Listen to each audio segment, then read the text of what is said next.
우리가 아시아에서 당한 환난을 너희가 모르기를 원하지 아니하노니 힘에 겹도록 심한 고난을 당하여 살 소망까지 끊어지고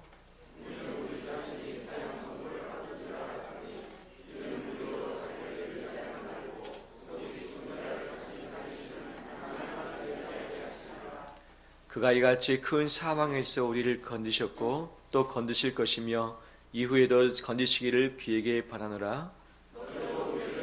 간구함으로 도우라. 이는 우리가 많은 사람의 기도로 얻은 은사로 말미암아 많은 사람이 우리를 위하여 감사하게 하려 함이라. 아멘. 주의 이름을 축복합니다. 서로 인사 나눌까요? 한 주간 고생 많이 하셨습니다.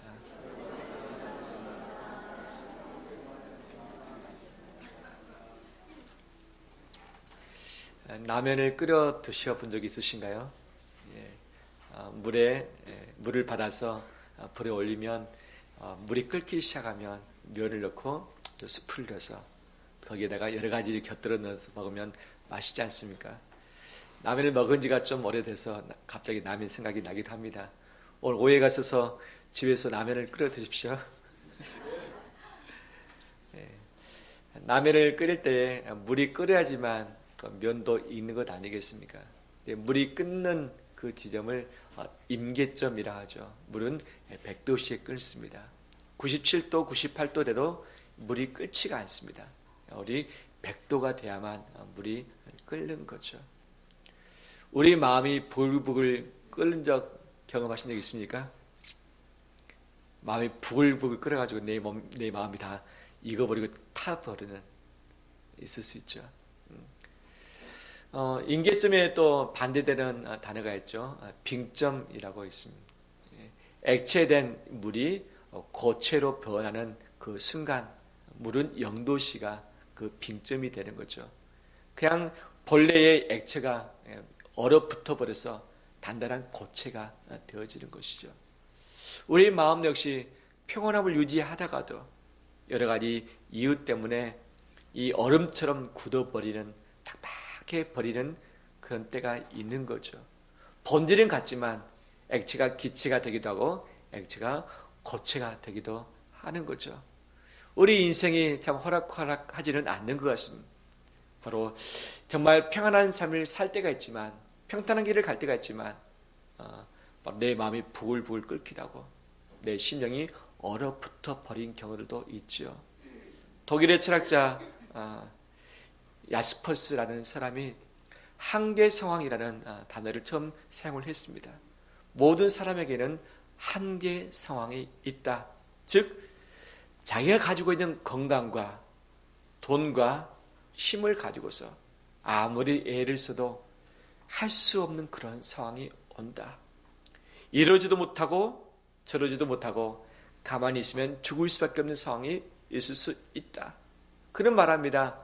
바로 이때가 자기 자신을 잘 성찰할 수 있는, 자기 본질이 무엇인가를 발견할 수 있는 기간이고 또한 이때 초월자를 찾게 된다라고 이야기를 하고 있기도 합니다.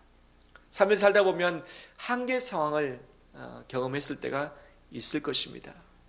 내가 계획했던 그 계획의 범위를 넘어선 일이, 사건이 터졌을 때, 내가 가지고 있는 돈 가지고 감당할 수 있는 인생의 여력이 있는데 더 큰 것을 감당해야 되는데 돈이 없을 때, 돈을 갚아야 되는데 그 기간에 갚지 못했을 때, 정말 이 차압이 들어오거나 부도가 나거나 신용불량자가 되어버리는 그런 상황들이 분명 있는 것 아니겠습니까? 내 마음은 진짜 죽겠지만 그 어떤 누구도 나를 도울 수 없는 그런 상황이 있을 때가 있는 거죠. 임계점 또는 빙점과 달리 또 다른 한 포인트가 있죠. 데스 포인트, 사점이죠. 사점. 바로 죽음의 순간 앞에 머물러 있을 수밖에 없는 그 인생, 이것이 바로 사점에 도달한 그런 때인 거죠. 이럴 때 우리는 무엇을 어떻게 할 수 있겠는가? 실상 할 수 있는 것이 있다 없다? 없다. 할 수 있는 것이 없다. 숨쉬기도 힘들고 버티기도 힘들고 내가 할 수 있는 그 아무리 발버둥 쳐도 내가 결과물을 도출해낼 수 있거나 상황을 바꿀 만한 것이 없을 바로 그때가 한계 상황 또는 사점인 거죠. 오늘 본문의 바울 사도가 자기 인생의 사점에 대해서 이야기를 하고 있습니다. 고린도 교회들도 힘들지만 나도 힘들었다. 너희 참 쉽지 않지. 나는 더 힘들었어. 나는 더 죽게 되었어. 라고 하면서 자기의 죽음의 순간을 이야기합니다. 내가 아시아에서 고난을 참 많이 받았다. 힘에 겹도록 많은 고난을 받아서 내가 사망에 이르게 된 것처럼 느껴졌었다. 라고 하면서 8절과 9절과 10절에 바로 큰 사망 또는 죽음, 바로 살 소망까지 끊어졌다는 표현들을 해내고 있죠. 살아갈 소망이 하나도 없이 사라졌다. 죽음에는 생각할 수 있는 것이 남아있지 않다. 누가 경험합니까? 바울이 이것을 경험을 했었던 거죠. 우리 인생에 있어서 죽음에는 생각할 수 없을 때가 있죠. 내 힘의 범위를 벗어날 때가 있죠. 풍선이 감당할 수 있는 이 분량이 있는데 이 분량이 더 커지거나 부풀어지면 어떻게 됩니까? 풍선이 터져버리게 됩니다. 저수지 뚝이 있는데 이 뚝이 가둬놓을 수 있는 물의 양의 한계가 있습니다. 한계가 넘었을 때 뚝은 어떻게 됩니까?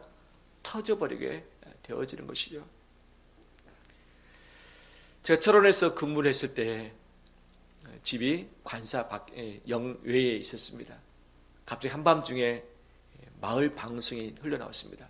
주민 여러분 대피하십시오. 대피하십시오. 예, 신호가 오지 않습니까? 비가 계속 왔었는데 이 읍 외에 멀리 있는 뚝이 저수지 곧 터질 징조가 보입니다. 지금 대피하십시오. 하지 않으면 큰 사고가 일어날 수 있습니다. 갑자기 사이렌 소리 하면서 한밤중에 대피 소식이 나온 거예요. 저와 제 아내는 어떻게 했을까요? 대피를 안 했습니다. 할렐루야. 누구 믿고요? 하나님 믿고 대피를 안 했다. 이것은 아니고 갈 데가 없었습니다. 어디 갈 데가 없는, 교통편도 없고 한밤중에 걸어서 갈 수도 없는 거고, 다행히 집이 약간 언덕진 위에 있어서 아마 뚝이 터지더라도 여기까지 물이 안 차겠지라고 하는 때가 있었던 거죠. 터져버리면 끝장 아니겠습니까? 내 인생, 내가 가진 힘과 능력과 지혜로 마지막까지 버틸 때가 있습니다. 하지만 내가 버틸 수 있는 한계 상황을 넘어서게 되면 내 인생은 터져버리게 되어지고 내 마음이 부글부글 끓어오르게 되거나 또는 얼어붙어서 완전히 내 존재가 바뀌어버리는 때가 있는 거죠. 어떻게 할 것인가? 어떻게 할 것인가? 바울이 이런 상황에 있는 자기 자신을 이야기하면서 세 가지를 교훈해주고 있습니다. 무엇인가? 첫 번째, 하나님만 의지하라. 따라서 합니다. 하나님만 의지하라. 가장 기본적인 진리죠. 근데 이것이 잘 안 됩니다. 잘 안 돼요. 바울은 말합니다. 자기를 의지하지 말고 하나님만 의지하라. 바울은 능력 있는 사람이었습니다. 배웠던 사람이었습니다. 유대인이었습니다. 로마 시민권자였습니다. 그래서 로마가 통치하는 그 어느 곳에 가든지 시민으로서 보호를 받을 수 있는 권한을 다 가지고 있었던 것이고, 바울을 도왔던 수많은 사람들이 또 있었죠. 그런데 바울이 가지고 있는 수많은 모든 것을 다 동원한다 할지라도 살아날 수 없는 한계 상황에 그가 이르렀다는 거죠. 이때 그는 말합니다. 자기를 의지하지 말고 하나님만 의지하라. 근데 이 하나님만 의지하라에 있어서의 주어는 무엇인가? 어떻게 보면 바울과 바울 일행인 것으로 보여집니다. 하지만 여기서 나오지 않는 숨어있는 주어가 있습니다. 하나님만 의지하게 하려 함이라. 누가 그렇게 했다는 거죠? 하나님이. 주어는 등장하지 않지만 이 숨어있는 이 행간 속에서의 주체가 하나님인 것을 이야기를 하고 있는 거죠.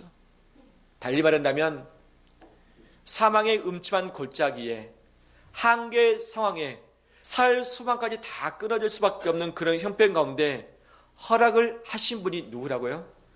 하나님이시라는 거죠. 하나님 허락을 하셨기 때문에 이렇게 처해졌다. 허락하신 이유가 무엇이냐? 자기를 의지하지 말고 누구만 의지하라? 하나님만 의지하라. 왜? 자기를 의지하기 시작하면 하나님을 의지하는 것이 없을 수도 있고 적을 수도 있다는 거죠. 내 한계의 상황을 알 때에 내 진면목을 보게 되어지고 내가 아무것도 아닌 존재라는 것을 알 바로 그때에서야 진정한 살아있는 신을 찾게 된다는 것이죠. 바울은 이미 하나님을 알았습니다. 하나님을 체험했습니다. 하지만 에베소 지역에 있을 때에 엄청난 큰 고통을 그가 받았던 거죠. 이 시내는 모든 사람이 들고 일어나서 바울과 그 일행을 죽이려고 했었던 때가 있었고, 에베소 지역뿐만 아니라 이 아시아에 있었을 때 바울은 정말 사람들에게 매 맞는 고통, 돌 맞는 고통, 그 다음에 많은 사람들이 그를 배척하는 이 고통을 겪을 수밖에 없었던 거죠. 그는 말합니다. 자기를 의지하지 말고 하나님만 의지하게 하려 하심이라. 이것이 한계 상황을 허락하신 하나님의 의도라고 이야기하고 있습니다. 달리 말한다면 한계의 상황의 종점은 어디냐? 한계의 상황을 허락하신, 한계의 상황을 이겨낼 수 있게 하신 누구를 의지할 때에? 하나님을 의지할 때에. 누구를 찾을 때에? 하나님을 찾을 때에.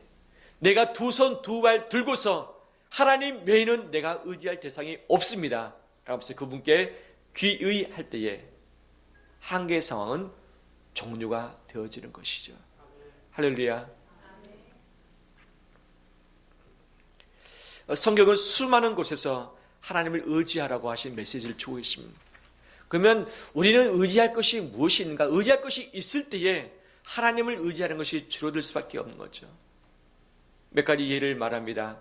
미가서 7장 5절에 너는 이웃을 믿지 말며 친구를 의지하지 말며 내 품에 누운 여인에게라도 내 입의 문을 지킬지라. 하박국 2장 18절 말하지 못하는 우상을 의지하니 무엇이 유익하겠느냐. 이사야 2장 22절 너희는 인생을 의지하지 말라. 그의 호흡은 코에 있나니 샘할 가치가 어디 있느냐.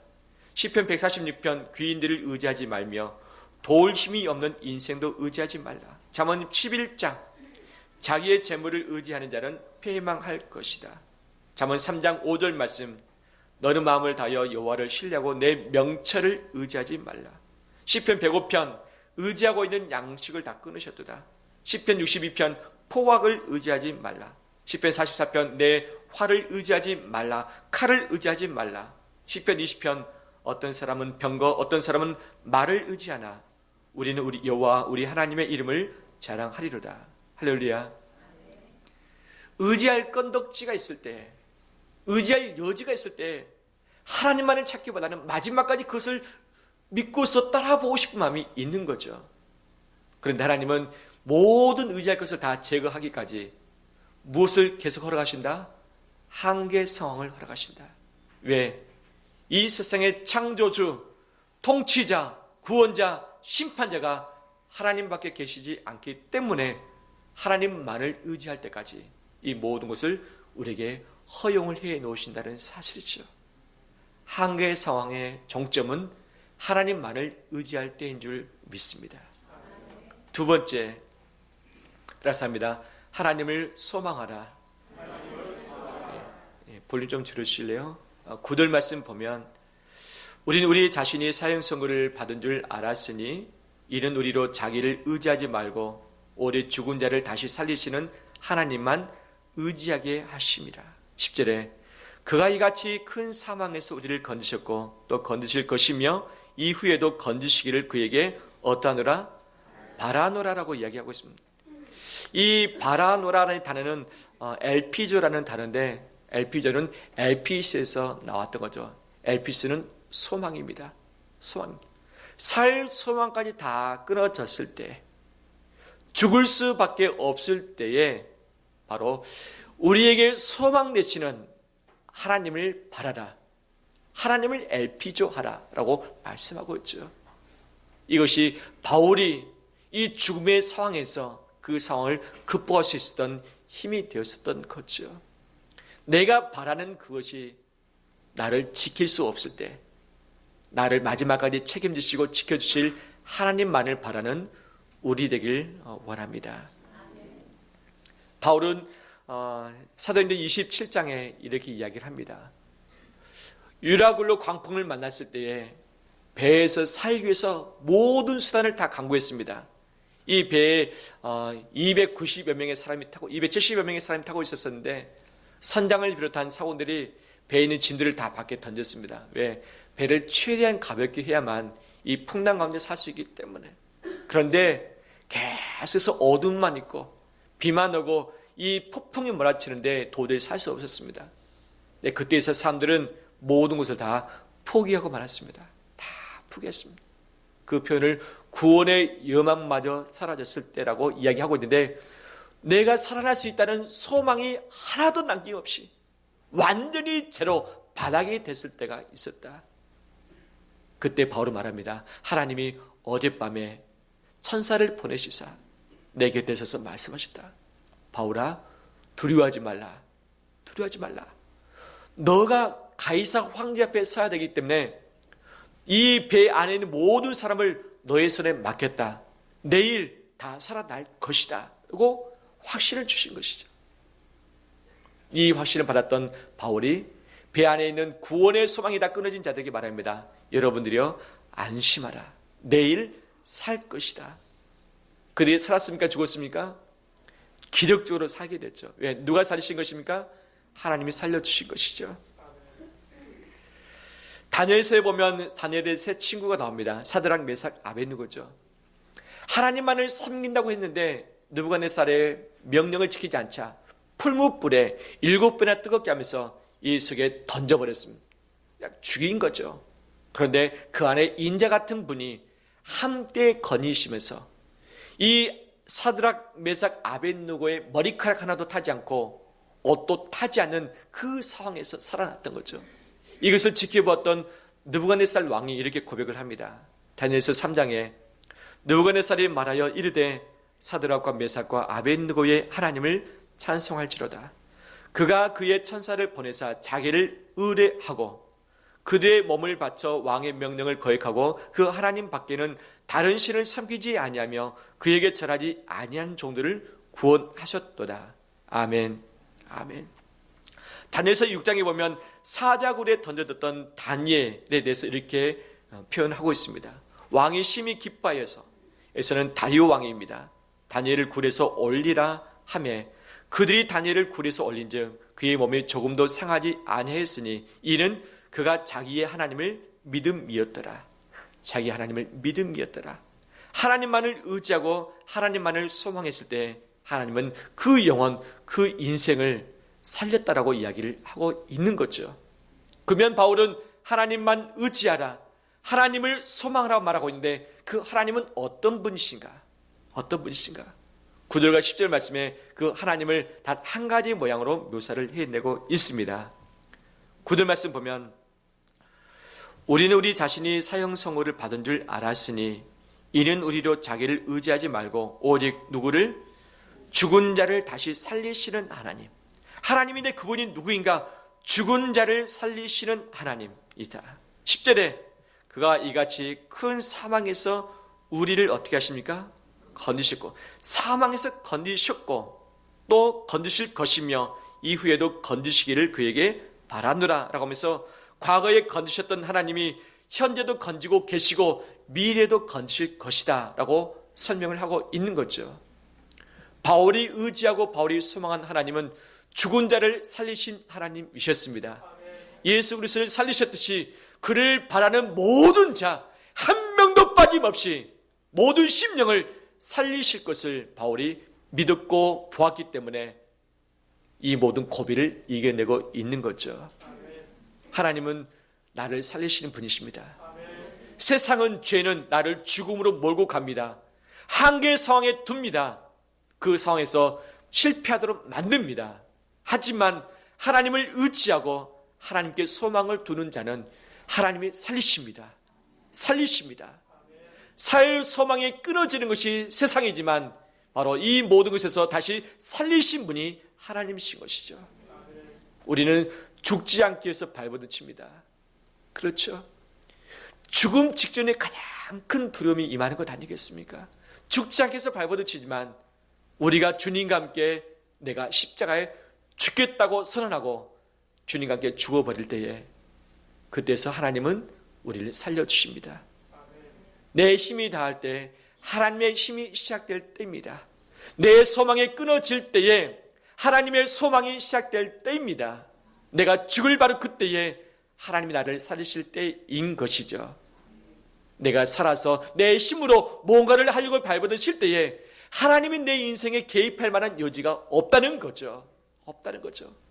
내가 모든 것을 포기하고 하나님 앞에 의지하면서 이제 내가 죽었습니다라고 두 손 두 발 들 때에 하나님의 손이 하나님의 발이 나를 붙잡으시고 살려주실 줄 믿습니다. 세 번째, 따라서 합니다. 더불어 기도하라. 바울은 8, 9, 10, 11절에서 말하면서 여러 가지 특징들을 그 안에 묻어두었습니다. 그 특징 중 하나가 뭐냐? 단수를 쓰지 않고 복수를 쓰고 있습니다. 내가 환난 가운데 있다. 내가 죽게 되었다. 내가 큰 사망 가운데 있다. 내가 살 소망이 끊어졌다고 말하지 않고 우리가 그렇다는 거죠. 8절에 우리가, 9절에 우리는 우리 자신이 우리로, 10절에 우리를, 11절에 우리를, 우리가 우리를 하면서 계속해서 복수형을 쓰면서 나는 혼자가 아니다라는 것을 그는 고백하고 있습니다. 살 소망이 끊어질 때에 혼자 있으면 결국은 실패합니다. 일어서지 못합니다. 하지만 하나님은 나를 홀로 두지 않고 함께 있을 자를 허락을 해 주셨습니다. 함께 하길 바랍니다. 함께 할 때 버틸 수 있습니다. 내가 누군가를 사랑할 때에, 누군가가 나를 사랑할 때에, 누군가가 내 곁에 있을 때에 나는 한계 상황을 이겨낼 수 있는 것이죠. 그런데 우리는 함께 더불어 있을 때에 좀 다른 것 때문에 힘들 때가 있습니다. 속도가 다릅니다. 방향이 다릅니다. 온도가 다릅니다. 저녁에 잠을 잘 때에 몸이 좀 썰렁한 분, 몸이 좀 뜨근뜨근한 분 같이 있으면 누가 손해입니까? 추운 날씨에는 누가 더 손해입니까? 무더울 여름에는 같이 누워있으면 누가 더 손해입니까? 손해긴 손해가 있죠. 온도가 다를 때 함께 있는 것 자체가 불편할 수 있는 거죠. 서로 성질 급한 사람하고 성질 느긋한 사람하고 길을 가면 어떻게 됩니까? 함께 가기 쉽지 않죠. 우리 교회에 뭐 부부가 계십니다. 같이 가면 같이 나란히 걸어가는 모습을 본 적이 없어요. 한 분 앞에서 핑 가고 뒤에 분은 천천히 느긋느긋 걸어가는 분이 계신. 누가 속이 탑니까? 앞에 가는 사람이 속이 타는 거죠. 누가 기분이 나쁩니까? 나를 핑계치고 먼저 가버린 그 사람이 기분 나쁜 것 아니겠습니까? 잠깐 좀 엘리베이터 기다렸다 같이 가면 되는데 엘리베이터 기다릴 시간이 없어서 먼저 올라가기도 하고 내려가기도 하는 거죠. 예전에 제가 모셨던 모 목사님이 계십니다. 그분의 성질을 좀 급하셨습니다. 그래서 정확한 시간 되면 모든 것이 이루어져야 돼요. 상황이 준비가 안 됐을지라도 사람이 없을지라도 약속된 시간 되면 모든 것을 시작을 해야 됩니다. 1시에 신방 출발한다 했을 때는 모든 신방 준비를 다 하고서 그 다음에 차 시동을 걸고서 문을 딱 닫으면 출발하는 시간이 1시입니다. 근데 1시에 딱 나왔는데 시동이 안 걸렸다. 차가 준비 안 됐다. 어떻게 하는지 아십니까? 본인이 키를 받아서 운전하고 가버리십니다. 그 부격자를 어떻게 해야 됩니까? 목사님 잘 다녀오세요. 그럽니까? 택시를 지 못하고 뒤쫓아가야 돼. 함께 하는 것이 쉽지 않죠. 속도가 다릅니다. 또 방향이 다릅니다. 똑같이 이 시대를 사랑한다. 가족을 사랑한다. 교회를 사랑한다지만 서로 뜻이 다릅니다. 방법이 서로 다릅니다. 온도가 다르고 속도가 다르고 방향이 다르는 그들과 함께 있는 것이 불편하기도 하고 도리어 시험에 들기도 합니다. 하지만 함께 있는 것이 내가 살 길입니다. 속도의 불편함, 방향의 불편함, 온도의 불편함이 있지만 그럼에도 불구하고 내가 참아내면서 그들과 함께 있어주는 것, 이것이 승리의 비결인 거죠. 부부가 한계 상황에 놓여져 있을 때가 있습니다. 이제는 그만 살아야겠다. 이제 더 이상 버틸 수 없겠다. 더 이상 못 참겠다. 그럴 때가 있습니까? 없습니까? 예, 솔직하지 않으시군요. 있지요. 자식을 언제까지 참아야 됩니까? 속 썩이는 자식. 정말 마음에 맞지 않는 직장의 동료, 직장의 상사, 직장의 부하. 내 친구를 언제까지 참아야 됩니까? 언제까지? 한계 상황에 오르게 되면 부글부글 마음이 그랬으면 막 분노를 내뱉기도 하고, 얼어붙어서 혼자 외로이 고독 가운데 있기도 하고, 남남이 돼서 떨어진 경우가 있죠. 하지만 그때에 참고서 함께할 때에 때가 되면 길이 열립니다. 때가 되면 길이 보입니다. 때가 되면 하나님께서 계획하신 그 뜻들이 서서히 드러나게 될 줄 믿습니다. 바울은 혼자라고 말하지 않고 우리라고 이야기를 하고 있고, 더 나아가서 바울은 우리를 좀 도와주라. 바울은 고린도 교회를 도와주는 입장입니다. 고린도 교회를 위해서 기도하는 입장이죠. 하지만 바울은 말합니다. 우리를 도와주라. 어떻게? 우리를 위해서 간구 좀 해주라. 우리를 위해서 기도 좀 해주라 라고 이야기하고 있습니다. 바울은 능력 있는 사람이었습니다. 죽은 자도 살렸습니다. 병을 고쳤습니다. 귀신을 내어 쫓았습니다. 수많은 죽음의 고비에서도 일어섰습니다. 하지만 바울은 기도 부탁하고 있습니다. 기도 부탁. 바울도 기도 부탁하고 있습니다. 바울도. 우리에게는 기도가 필요합니다. 왜? 세상을 통치하신 분이, 우리를 도우신 분이 하나님이시기 때문에, 하나님을 찾을 때에 그 하나님의 능력이 임하기 때문인 거죠. 바울은 너희가 기도할 때 우리가 은사를 받았다. 카리스마죠. 헬라어로 카리스마, 하나님의 선물을 받아서 버텨내고 있다. 기도할 때에 카리스마를 주신다는 것이죠. 한계 상황에서 필요한 것이 카리스마입니다. 카리스마는 기도하는 자를 통해서 하나님이 주시는 선물인 줄 믿습니다. 우리에게 카리스마가 필요합니다. 카리스마가 필요합니다. 기도를 통해서 주시는 이것을 함께 붙들고 나가는 우리 되길 원합니다. 나 자신뿐만 아니라 서로를 위해서 기도하라 말하는 거죠. 서로를 위해서 기도하라. 내가 감당할 수 있는 것이 한계가 있기 때문에 함께 모여서 서로를 붙들어주고 기도할 때에 이 모든 것을 극복하게 될 줄 믿습니다. 말씀 마무리합니다. 우리 모든 인생은, 우리 국가는 살 소망까지 끊어질 때가 있습니다. 하나님이 허락하신 범위 안에서 있고, 사탄이 공격할 수도 있고, 사람이 악하기 때문에, 사람이 부족하기 때문에 한계 상황에 누구든지 들어갈 수 있는 거죠. 내가 가지고 있는 내 힘과 내 돈과 내가 알고 있는 지인들을 통해서 해결해 보고자 원하지만 우리는 다 해결할 수 없습니다. 자기만을 의지하지 않고 하나님만을 의지하는 우리 되기를 원합니다. 내가 바라보고 의지하는 이 모든 소망의 대상을 오직 하나님께만 두는 우리 시선을 바꾸는 우리 되기를 원합니다. 우리 혼자는 넘어지면 일어서기 쉽지 않습니다. 혼자 누우면 춥습니다. 혼자 있으면 외롭습니다. 혼자 있으면 어떤 일을 당할는지, 내가 어떤 일을 자행할는지 우리는 장담할 수 없습니다. 절대 나를 홀로 두지 않기를 합니다. 억지로 함께 있도록 바로 그 현장 가운데 나를 두고서 기도함으로 말미암아 이 모든 것을 돌파해 나가는 우리 되시길 주의 이름으로 축원합니다. 이 시간 함께 찬양하면서 기도할까요?